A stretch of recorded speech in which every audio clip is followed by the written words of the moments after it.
পতিত আওয়ামী লীগ সরকারের শাসনামলে 2010 ও 2011 সালে দেশের পুঁজিবাজারে ভয়াবহ ধস। এরপর এক দশকেরও বেশি সময় ধরে পুঁজিবাজারে আস্থার সংকটে বিনিয়োগকারীরা। 5 আগস্ট পরবর্তী সময়ে আর্থিক খাত ঠিক করার চেষ্টা করছে অন্তর্বর্তী সরকার, তবে শেয়ার বাজারে আস্থার ঘাটতি পুরোপুরি কাটছে না। চলতি বছরের মে মাসে প্রধান উপদেষ্টা 5টি নির্দেশনা দিয়েছিলেন, যার মধ্যে অন্যতম সরকারি শেয়ার আছে এমন বহুজাতিক প্রতিষ্ঠান ও পুরোপুরি সরকারি মালিকানাধীন প্রতিষ্ঠানকে পুঁজিবাজারে তালিকাভুক্ত করা।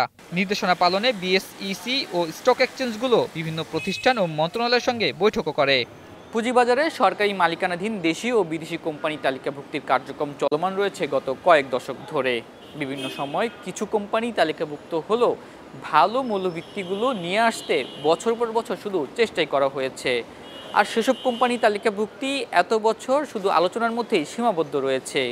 আর এদিকে শেয়ার বাজারে বিনিয়োগের জন্য ভালো শেয়ার রয়েছে হাতে গোনা কয়েকটি। তাই বিনিয়োগকারীদের প্রশ্ন, ভালো কোম্পানি তালিকাভুক্তি আর কতটা সময় লাগবে। তবে এবার শুধু বৈঠকের মধ্যেই সীমাবদ্ধ না রেখে নির্বাচনের আগেই সরকারি কোম্পানি তালিকাভুক্তির কথা জানালো ঢাকা স্টক এক্সচেঞ্জ। হাতে গোনা 2-3টি প্রতিষ্ঠান আগ্রহ নিয়ে তালিকাভুক্তি হওয়ার প্রাথমিক কাজ শুরু করেছে জানিয়ে ডিএসসির চেয়ারম্যান বলছেন, পুঁজিবাজারে আসতে এক ধরনের অনীহা দেখায় বেশিরভাগ প্রতিষ্ঠান। এখনো আমি যে বলবো যে সবাই আগ্রহী তা না, বাট কিছু কিছু কোম্পানি অলরেডি কাজ শুরু করে দিয়েছে এবং তাদের সাথে আমাদের যে কথা হয়েছে তারা রেডি, তাদের বোর্ডে হয়তো শীঘ্রই যাবে। তো আমরা আশা করছি যে সেইগুলা আমরা দ্রুত এই বছরের মধ্যেই নিয়ে আসতে পারবো। বাট বৃহৎ সংখ্যক কোম্পানি এখনও দ্বিধাদ্বন্দ্বে আছে। অতীত যে অভিজ্ঞতা আমাদের পুঁজিবাজারে, সেটার কারণে ওনারা এখনো পর্যন্ত কনফিডেন্স পাচ্ছেন না।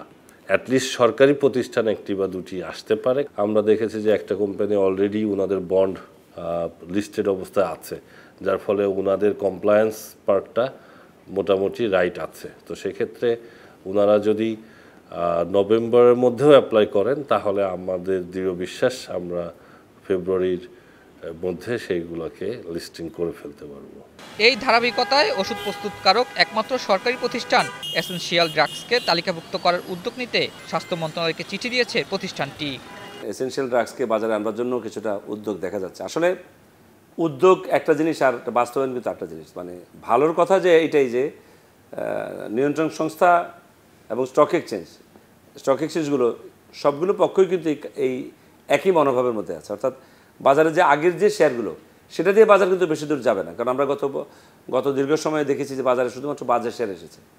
চলমান উদ্যোগ এগিয়ে নিতে পারলে আগামী 1 বছরে 10টি বড় কোম্পানি তালিকাভুক্ত হওয়ার আশা প্রকাশ করে ডিএসসি পর্ষদ। প্রত্যাশা থাকবে যে পলিটিক্যাল গভর্নমেন্টই আসুক না কেন, তারা পুঁজিবাজারটাকে বা পুরো আর্থিক খাতে যদি ধরি ব্যাংকিং সেক্টর সহ, সেই ক্ষেত্রে ওনারা এটাকে স্বাধীনভাবে চলতে দিবেন, যাতে একটা আমাদের শক্তিশালী আর্থিক খাত গড়ে ওঠে। তো সেক্ষেত্রে আমরা আশাবাদী যে আগামী 1 বছরে আমরা টার্গেট ধরেছি 10টা বড় কোম্পানিকে মার্কেটে তালিকাভুক্ত করা।